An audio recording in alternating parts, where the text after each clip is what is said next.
Pogi. Mga tropa ko dyan, makikita nyo na ako sa may kayo ng pogi ko. Good guys, for today's video, powder coating gaming muna tayo at ang project natin, mugs ng Aerox. Within the day natin to gagawin, matatapos kaya natin? So ayan, what's up mga kadit, may project tayo. Ayun no? Oh, powder coat ba to? So, ito yung kanyang, kanino mo pinakalas? Dun sa... Kay Jason? Ayun, sige. Anong kulay na ito? Puti. Puti, sige. Ayan si Bossing, nakaubad po. Nainit. Kami nang bahala rito bro, balikan nyo na lang mamaya. Kaya kunin mo yung number ko. Ayan. Para within the day natin gagawin to. So, ayan. Pwede rin. Kami na munang bahala rito.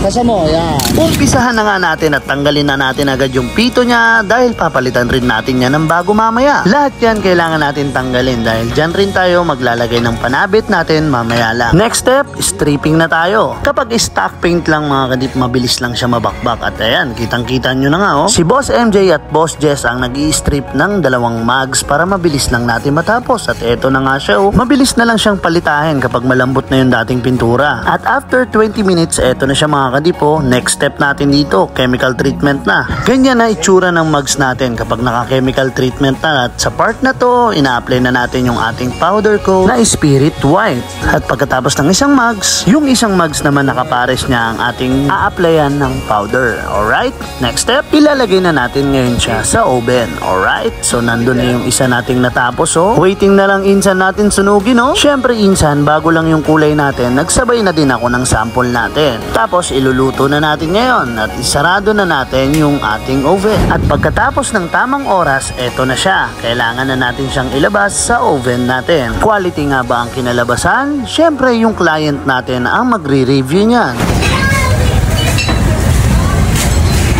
So ayan, sa labas na yung may-ari nito. Sabi ko.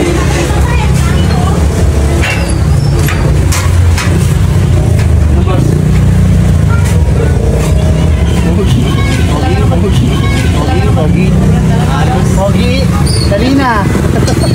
Yan, nagiging na natin. Yan, dila mo ah. Lodi yan, Lodi. Oh. Ayan, boss. Yung pito, ayan na rin, bago yan. Dinuritan na. Tapos yung mga, ano na, hindi natin na. Yun, oh. Boss, correct ako. PWH, powder coating. Ano masasabi mo, boss? Solid, boss. Sobrang ganda. Nakuha naman yung kulay na gusto mo. Buwang ko nga, boss. Satisfied. Basta puti. Sabi mo. Sabi niya, basta puti. Wala kasing ano yung kanina. Pearl white. Pearl white. Pero ito, mas matingkad yung pagkaputi niya, then glossy yan. Nakaling na rin namin nasabi sa'yo. Boss, baka may shoutout.